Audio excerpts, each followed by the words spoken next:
Oke, baik. Selamat siang, Pak Elvis.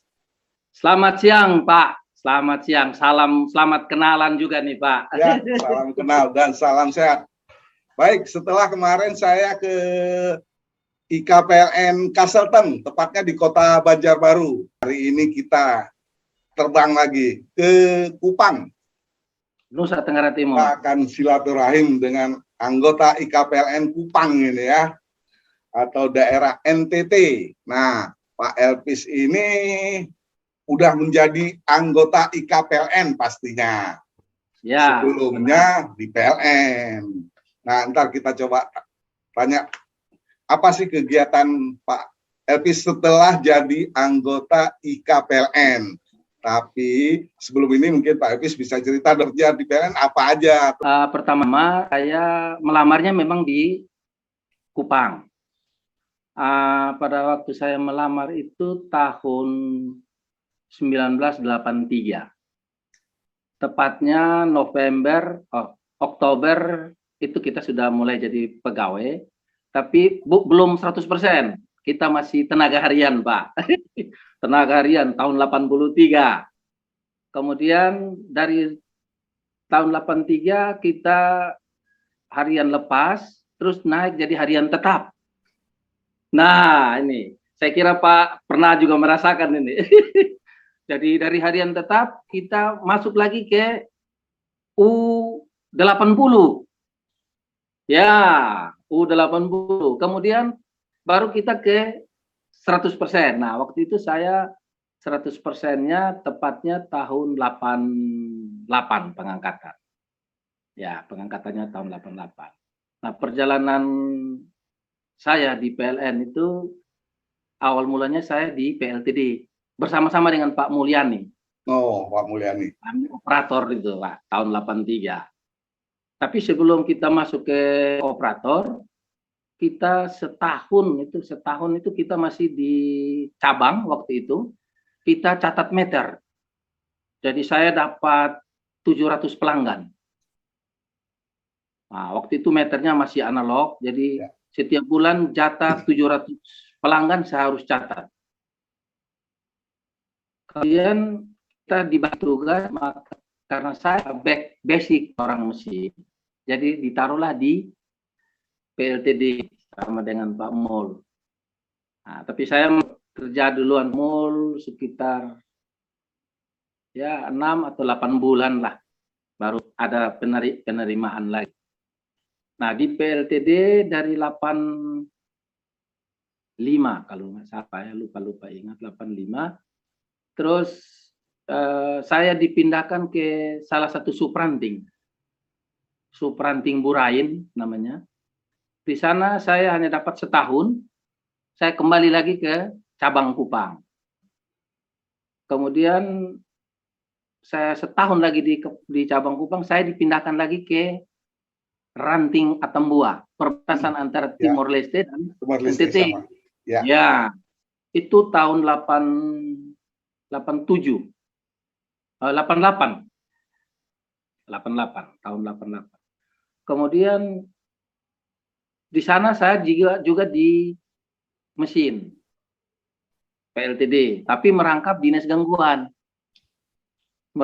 Kami semua di pegawai PLN yang ada di Atambua itu, kita semua pekerjaannya merangkap. Selain pekerjaan pokok, kita melayani masyarakat untuk misalnya ada pemadaman atau misalnya ada gangguan apa, kita semua sama-sama.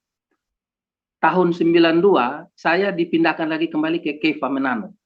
Jadi turun sekitar 85 kilo lagi dari Atambua. Nah, nanti itu perbatasannya dengan Oikusi.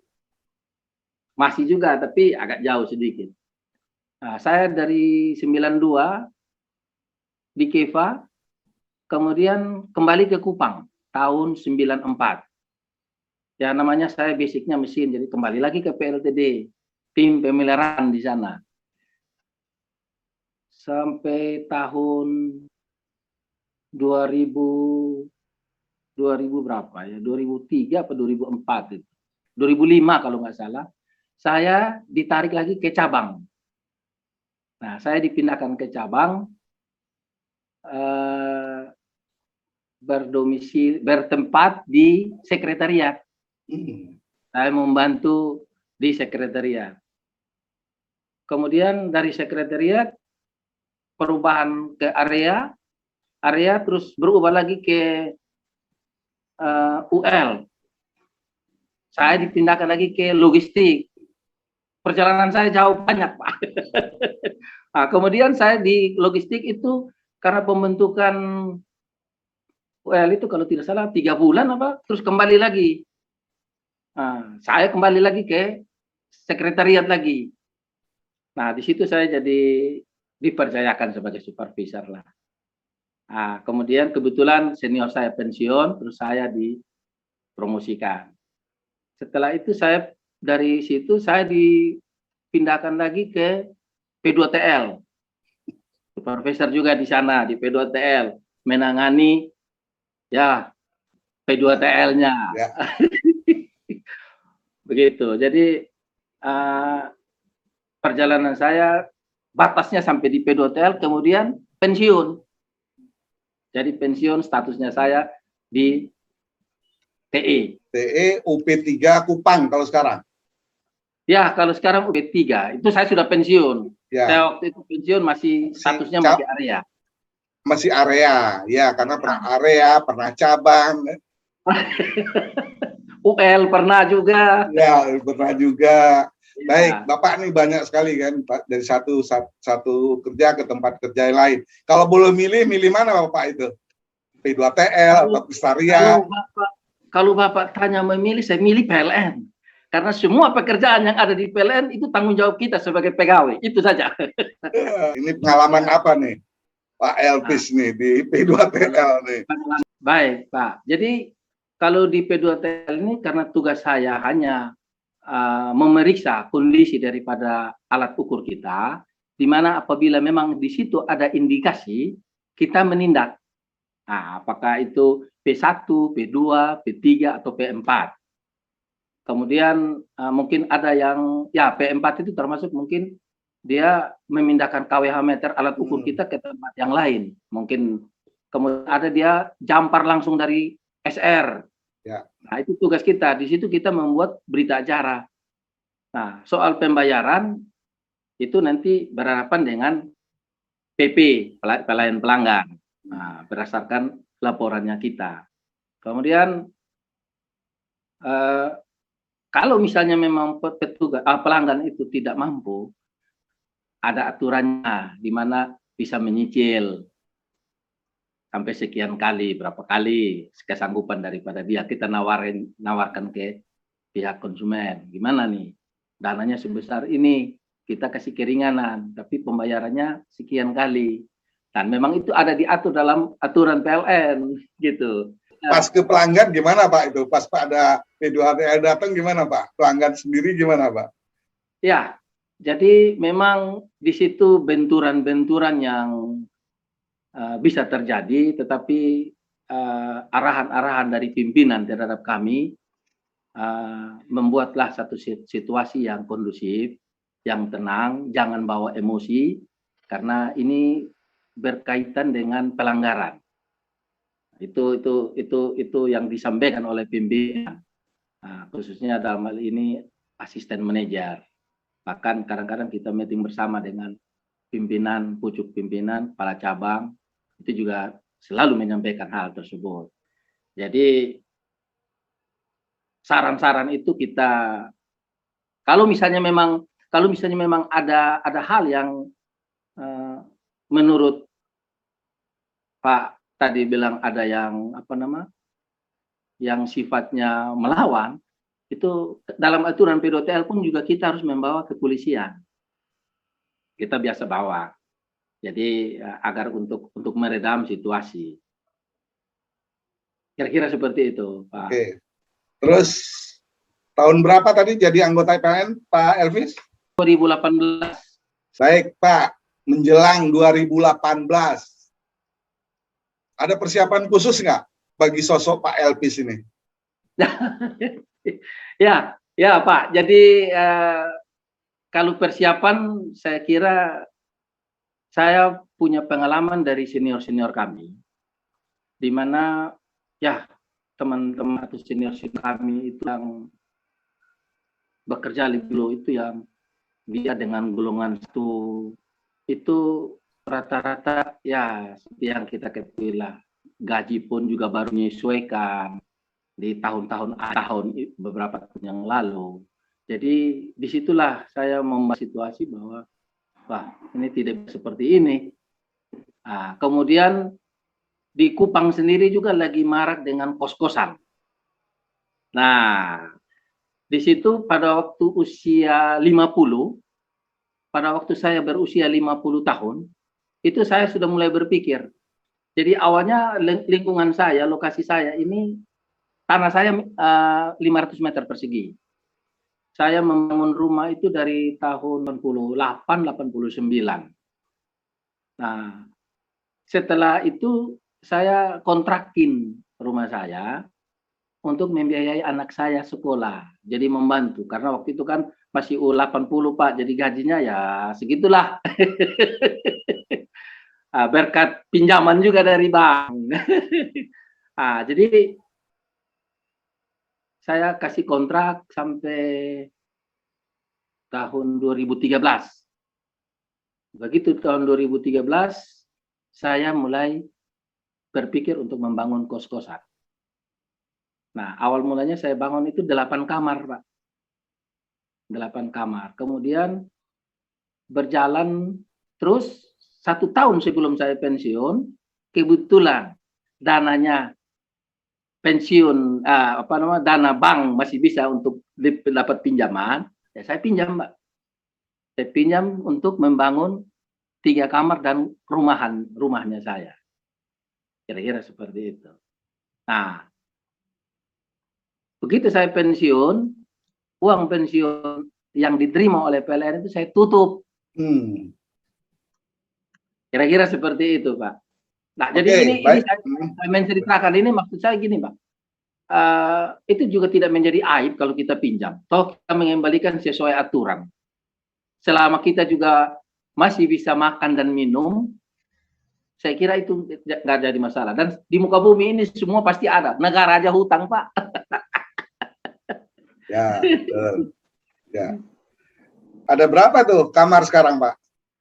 Jadi puji Tuhan kamarnya ada 14, tapi yang satu saya kasih, ada yang ikut saya tinggal bersama saya untuk ngurus lingkungan. Kemudian yang 2 itu saya jadikan satu untuk lobby. Jadi total kamar yang bisa digunakan itu adalah 11 kamar. Kita bisa lihat nanti. Ya, baik. 2 hari yang lalu baru ada satu yang pulang Jakarta. Jadi ada kamar kosong yang Bapak bisa nanti saya tunjukin. Ya, baik. Nama rumah apa? Istilahnya rumah kos atau rumah apa ini? Jadi di situ saya tulis rumah hijau. Rumah hijau. Gitu. Hijau putih sebenarnya, tapi kasih rumah hijau biar adem, Pak. Nama rumah kosnya Rumah Hijau, Pak ya? Ya, Rumah Hijau. Yang beralamat di Jalan Wortel Mongon Sidi. Ya. Jadi semangat Wortel Mongon Sidi juga ini kan? Amin, amin. Gimana? Hunian sendiri gimana Pak Elvis di Rumah Hijau ini, Bapak? Yang terisi ada 10 kamar. Terus kemudian yang ada di sini itu para pegawai. Itu rata-rata terisi terus. Itu bulanan atau apa, Pak? Bulanan, Pak. Bulan. Ya. Jadi kalau seperti kemarin yang dari Aceh, ya itu bisa harian, bisa bulanan. Ya. Kalau saya hanya bulanan, Pak, karena saya pikir kalau harian ini juga ya sebenarnya bisa ditanggulangi. Cuman ada beberapa hal yang saya perlu pikirkan karena kita tidak tahu, apalagi dengan kondisi COVID begini. Iya, iya. Nah, yang saya takutkan itu ya karena disuruh isoman, tapi isomannya ke sini gitu loh, Pak. Nah, persyaratan-persyaratan yang saya kasih kepada yang akan ngekos di tempat saya itu hal yang paling utama itu adalah ya narkoba nggak boleh ada. Ya, setuju. Kemudian mabuk-mabukan itu tidak boleh. Itu. Jadi hal-hal yang seperti itu. Kemudian yang pendatang itu minimal antigen harus ditunjukin. Jadi saya waspadai hal-hal yang seperti itu, Pak. Jadi saya tidak mau untuk membawa virus kepada orang yang sudah ada di sini. Dan saya mempunyai WA group khusus untuk lingkungan kita. Jadi misalnya ada yang masuk, dia kasih PCR atau antigen, saya share di grup WA Rumah Hijau. Sehingga semua orang yang tinggal di sini itu tahu bahwa ada warga baru, tetapi dia dalam kondisi sehat. Kira-kira seperti itu, Pak. Ya, untuk kesehatan kita bersama itu kan, maksudnya Pak, ya. Betul. Ya. Kalau boleh tahu, Rumah Hijau harga. Nah, sebulannya gimana, Pak? Boleh tahu nggak? Ada bocorannya nggak, Pak Elvis nih? Saya kira kan karena ini sudah ini saya anggap bahwa ini bagian dari promosi untuk saya juga. Dan saya punya di Google Map ada Google Map saya ada juga. Jadi memang di sini khususkan pegawai. Nah, kondisi yang ada di dalam itu ada televisi, lemari 2 pintu, tempat tidurnya 160, kemudian ada nakas, kemudian AC, ada wifi, kemudian kamar mandinya pakai shower. Ya, Pak. Sebulannya tidak terlalu mahal, Pak. Kalau untuk Pak murah 500, kalau untuk pelanggan lain 1,5 juta. Untuk anggota PLN? Ya, maksud saya anggota PLN 500.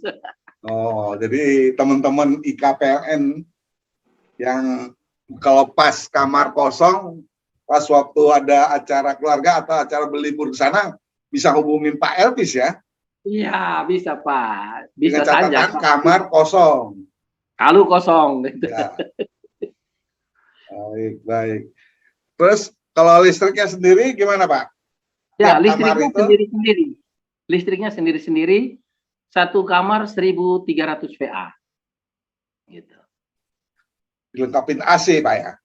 Ya, AC 1 PK. Oh, 1 PK ya. Oh, ya. Baik. Jadi khusus pegawai, Pak ya? Ya, lebih terkhusus ke pegawai. Soalnya kalau pagi mereka berangkat, sore baru pulang, sudah capek tidur. Oh. Pak Elvis sendiri tinggalnya di mana? Di Rumah Hijau atau di mana? Ya, saya sendiri tinggal di Rumah Hijau. Ini rumah saya yang sekarang ini nih. Ya. Yang setelah 1 tahun sebelum pensiun itu saya buatkan ini. Gitu. Ya, tapi kan udah lunas, sudah dapat sangon kan? Ya. Jadi benar manfaatnya, Masya Allah, luar biasa ini kan? Nggak kemana-mana kan? Untuk menggantikan gaji. Maaf, di belakang ada foto keluarga tuh, Pak ya? Ya, ini foto keluarga saya. Nah, putra putri gimana, Bapak? 4 orang, permisi. Ya. Ya, putri saya, anak saya 4 orang. Ya. Cewek semua. Yang sudah menikah 3 orang. Nomor 1, nomor 2, dan nomor 3. Cucu sudah 4. Alhamdulillah. Nah. Ya. Baik, Pak Elvis, mungkin gimana kegiatan IKPLN sendiri di daerah NTT gimana, Bapak? Yang sepengetahuan Pak Elvis. Ya, jadi karena kita juga baru mulai aktif. Jadi untuk IKPLN di sini ya memang membentuk merekrut kembali kita untuk bersatu itu susah-susah gampang. Tapi puji Tuhan bahwa teman-teman semua yang ada di IKPLN Kupang itu sangat merespon. Jadi dinakodai oleh Pak Fridik Nawa dan Pak Martin Luji. Kira-kira seperti itu, Pak. Jadi misalnya ada kedukaan, itu kita. Terus sebelum kita ada buat arisan. gitu. Ya memang karena COVID ini akhirnya memang masih terbentur. Tapi karena kita punya WA group, jadi kita setiap hari say hello. Begitu. Setiap pagi minimal selamat pagi itu minimal kalimat itu pasti keluar. Oh ya. Artinya, Apalagi ya, Pak Martin sangat aktif di WA grup Humas IKPLN, Pak. Ya. Banyak ngasih solusi atau saran, idenya luar biasa ini. Itu juga merantaunya jauh. Kalau Pak Martin itu cerita sedikit, Pak Martin itu kita satu sekolah di STM. Kelas 1 sampai kelas 3 dan masuk PLN, saya masuk duluan baru kemudian dia. Jadi dia angkatannya Pak Mul, Pak Mulyani. Iya. 84 ya? Ya, 84, saya 83. Pak, bisa diajak jalan-jalan nggak saya nih? Diajak muter-muter, Pak. Oke, Pak. Siap. Oke, saya bergerak. Jadi ini sedikit, ini rumah. Ini tempat saya. Gini ya. Saya izin dulu tuh sama Ibu tuh. Izin dulu nih mau jalan-jalan nih. Ibunya udah ke kantor. Ibunya ke kantor. Maka izin dulu sama Ibu. Bu Elvis, izin. Saya lagi. Oke. Lagi masuk ke rumah Pak Elvis ini saya nih. Mohon izin. Ya Pak, ini ya. Ini ruang tamu saya. Ya. Ini ruang tamu saya. Yang tadi saya duduk di situ. Ya. Nah, ini tamu saya. Terus di sini langsung ada dapurnya. Nah, ini dapurnya. Dapur bersih. Ya. Nah, sedikit informasi karena saya juga orang PLN, saya tidak mau kalah dengan Bapak dan Aceh. Dia punya listrik, saya punya Pak Beni, saya punya juga kompor listrik.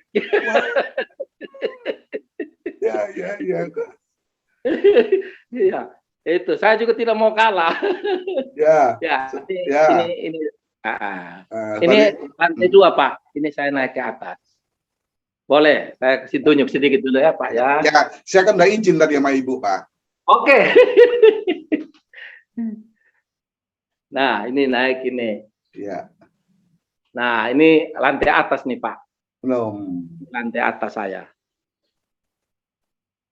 Nah, ini ada kamar satu di sini. Ya. Ya. Pak, saya istri saja, pacaran terus Pak. Nah, ini kamar utama saya. Oh. Nah, lalu di sini Pak, saya keluar. Nah, ini sana nanti kita bisa naik ke atas. Ya. Ini yang biru ini perpustakaan kota. Kalau di sana BMKG yang hijau itu. Gunung itu Pak, gunung apa Pak? Ya, itu Gunung Fatuleu. Oke, kita turun sekarang Pak. Ya. Kita menuju ke tempat kos saya. Berarti satu area Pak ya dengan rumah tinggal Pak Elvis ya? Iya, itu seperti di foto tuh Pak. Ya. Yang saya kirim itu foto. Nah, ini biar jelas. Ya, dari depan. Nah. Nah, itu. Ini punya orang kos mobil, bukan mobil saya loh, Pak. Pak, ya. Luasnya berapa tuh Pak tanahnya Pak? Tanahnya 500 meter Pak. 500 meter persegi. Nah, ini yang saya bilang. Ya. Nah, ini tempat yang saya bilang tadi buat duduk. Kalau itu kamar yang sebelah. Ya. Nah, itu yang kasih anak-anak tinggal buat bantu-bantu saya. Ya. Nah, ini 2 kamar yang jadikan satu ini.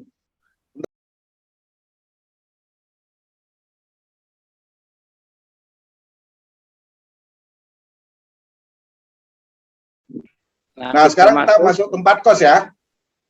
Belum, ini masih di sini nih. Ini tempat santai yang saya bilang. 2 kamar jadi satu. Ya. Jadi buat menerima tamu segala bagi itu ya? Ya, kira-kira seperti itu Pak. Yang kos di situ bisa terima tamu di luar kamar kan? Ya punya teman datang. Jadi privasi Pak, dia tidak dalam kamar. Ya. Nah, ini kamar yang bawah 1. Ya. Nah, ini 2. Ini yang ketiga. Ini yang keempat. Sekarang kita naik ke atas ya Pak ya. Ada perbedaan harga kamar atas, kamar bawah? Sama semua Pak.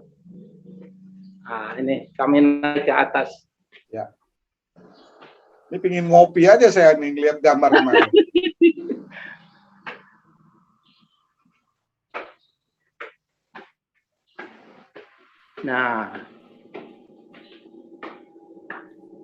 Nah, itu.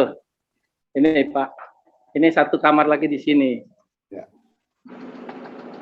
Ini meternya sendiri. Masing-masing. Jadi nggak usah P2TL, nggak usah datang ya? Ya. Ini. Ya, mantan TI paham lah itu kan? Nah, itu yang 3 kamar yang baru saya buat itu. Ini 3 kamar sama rumah itu. Tadinya hanya ini. Saya bisa kirim dia punya gambar yang baik. Yang pertama kali 8 kamar itu. Ya. Nanti saya kirim. Ya, baik.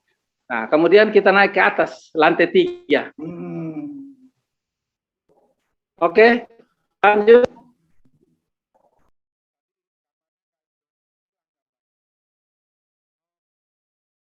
Ini Pak. Ya, pelan-pelan Pak. Ya. Ada lemari.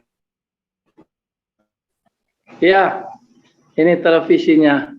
Ya. Ada lemari esnya. Oke. Ini ada WiFi juga Pak ya? Ada. Ini karena itu mall. Mall di sana dan rumah sakit Siloam. Jauh ya Pak ya? Iya. Tempat ngopinya di mana tuh kemarin tempat ngopinya? Ini itu ini di sana apa gunung. Ini? Pak Elpis, ini apa ini? Luar biasa nih view-nya nih. Ya, ini tempat santai Pak. Nah, ya, ini tempat di lantai 3. Kan ada foto sama itu yang kemarin saya kirim. Nah, ini di sini. Kita bisa santet dari sini. Di sana itu latar belakang sana itu, di depan sana itu gunungan. Di sini bisa dapat sunset Pak? Bisa Pak, bisa. Terlalu amat sangat bisa. Gitu. Nah, itu laut lepas ke sana. Ya. Nah, kalau sunset kan sana. Aduh, pasti Silo ya Pak ya? Iya. Silo ya. Nah, jadi insya Allah kalau pas saya ke Kupang kita santai-santai di sini Pak ya, sore hari pastilah, ya. Pak. Sore. Iya. Sore. Nah, ini semua nih Pak. Pak, di Sigma Hijau ini apa Pak? Di sini ini perumahan semua Pak. Jadi sini perumahan semua. Di sini ada rektor, Pak Gubernur punya rumah cuman 1 gang dari saya sini. Jadi rumah pribadinya Pak Gubernur di sini. Rumah jabatannya di sana. Dia tidak nginap di rumah jabatan. Gubernur sekarang Pak ya? Ya, Pak Victor. Nah, terus di sini 2 rumah sakit, 3 rumah sakit yang dekat dengan saya. Rumah sakit kota itu turun ke bawah, itu di sana ada kelihatan hijau itu. Di bawah, di sebelah situ ada rumah sakit Mama Mi. Terus di atas itu ada Siloam. Jadi kalau kita ke rumah sakit situ ya paling cepat itu 5 menit. Ya. Nyampe. Ya, tidak. Baru. Ya, mudah-mudahan tidak pernah ke rumah sakit ya. Amin Pak. Itu yang doa saya juga Pak. Ya, betul Bapak. Oke. Baik. Oke. Jadi jalan apa Bapak? Jalan si 3 T19 RW 04 Kelurahan Pasir Panjang. Kalau itu Pak, lokasi kantor unit wilayah NTT Pak, kalau dari sini jaraknya berapa? Hari ini ke UIP itu 10 sampai 15 menit. Oh. Karena kita kan menyamarkan enggak ya Pak ya. Iya. Oke. Pak Elvis, terima kasih nih. Sharingnya Bapak, Oh, Pak. baginya Pak. Insya Allah bermanfaat Ya, kan. terima Kita kasih. saling berbagi Pak. Oke, kirim salam Pak buat teman-teman IKPLN se-Indonesia Bapak dari Kupang NTT nih. Terima kasih. Baik, untuk para junior-junior dan senior-senior saya, harapan besar saya untuk teman-teman sekalian, mari kita membangun PLN supaya tetap jaya. Di situ banyak yang bisa kita kolaborasikan. Satu kata yang terakhir, kita harus bersyukur. Karena yang empunya bukan kita, yang punya itu Tuhan. Ya, Kita hanya titipan. patut bersyukur dan berterima kasih. Ya. Hanya itu Pak. Oke, terima kasih. Semua titipan Pak ya. Ya, Seperti rumah terima kos. kasih Pak. Seperti rumah hijau tadi. Yang kos itu kan sementara seperti titipan aja kan. Sebulan keluar. Ya, Baik, Pak Elvis, terima kasih. Demikian silaturahim ke Kota Kupang NTT. Salam sehat terima kasih. dan salam sejahtera Salam buat kita semuanya. Amin. Ya.